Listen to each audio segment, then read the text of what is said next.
This is the History of Portugal podcast, an Eats My Own Beat podcast. New episodes every Friday. Check us out on our Facebook page, the History of Portugal podcast, on YouTube, as well as my website, www.eatsmyownbeat.com. This is the History of Portugal podcast, an Eats My Own Beat podcast. New episodes every Friday. Check us out on our Facebook page, the History of Portugal podcast, on YouTube, as well as my website, www.eatsmyownbeat.com. Further Conquests in the Maghreb, Episode 105. Ibn Tashfin had in the meantime to bring a large area of what now is Morocco, Western Sahara, and Mauritania under Almoravid control. He spent at least several years capturing each fort and settlement in the region around Fez and in northern Morocco. After most of the surrounding region was under his control, he was finally able to conquer Fez definitively. However, there is some contradiction and uncertainty among the historical sources regarding this exact chronology of these conquests, with some sources dating the main conquests to the 1060s, others dating them to the 1070s. Some modern authors cite that the date of the final conquest of Fez was in 1069. Historian Ronald Messier gives the date more specifically as 18th of March 1070. Other historians dates the conquest to 1074 or 1075. In 1079, Ibn Tashfin sent an army of 20,000 strong from Marrakesh to push forward to what is now Tlemcen to attack Banu Yala, the Zenata tribe occupying the area.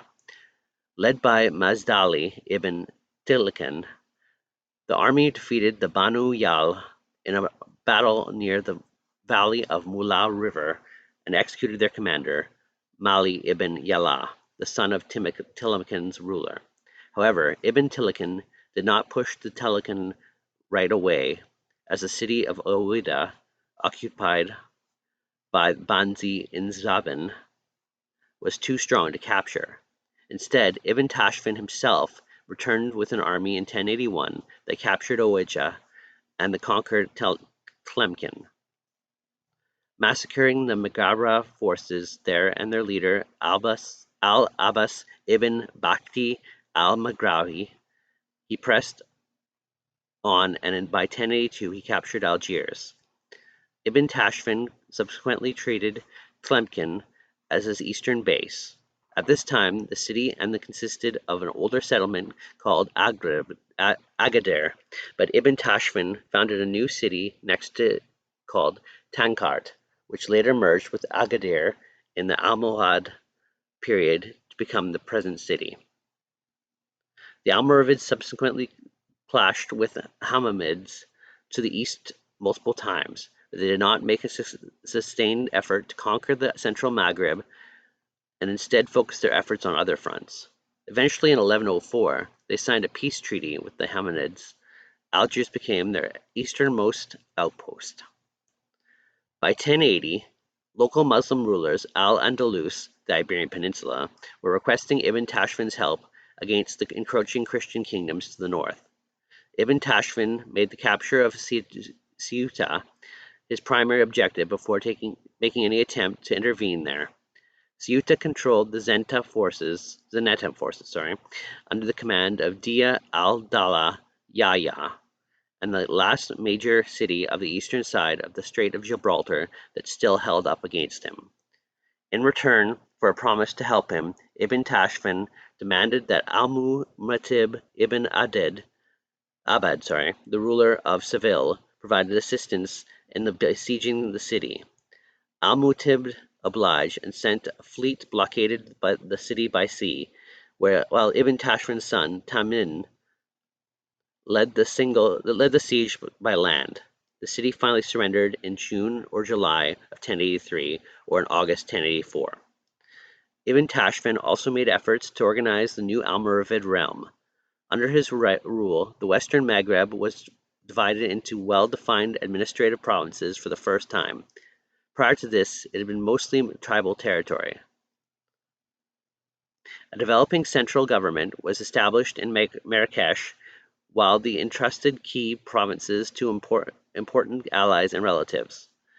The nascent Almoravid state was funded in part by taxes allowed under Islamic law and by the gold that came from Ghana in the south, but in practice it remained dependent on the spoils of new conquests.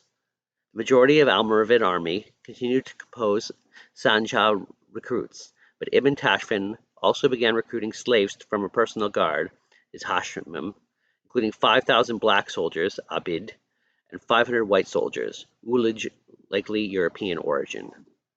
At some point, Yusuf bin Ibn Tashfin moved to acknowledge the Abashid caliphs in Baghdad as overlords. While the Abashids themselves had little direct political power by this time, the symbolism of the act was important to enhance Ibn Tashfin's legitimacy. According to Ibn Indidari, it was the same time that Ibn Tashfin also took the title of Amir al-Mulzim, commander of the Muslims. Ibn Adari dates this to 1073 or 1074, but some authors, including modern history Évariste Livet Provençal, had dated this political decision to be later, most likely when the Almoravids were in the process of securing control of Al-Andalus. According to Amira Benison, the recognition of the Abbasid Caliph must have been established by 1090 at latest. When Abu Bakr ibn al-Arabi visited Baghdad between 1096 and 1098, possibly as part of the Almoravid embassy to Caliph al-Mustarzir, he claimed that the Friday prayers were already being given in Abbasid Caliph's name across the territories ruled by Yusuf ibn Tashfin. Thank you for listening to the History of Portugal podcast, a Eat to My Own Beat podcast.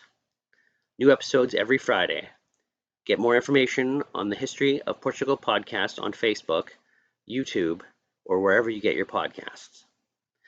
Check out www.eattomyownbeat.com for more information on our travels.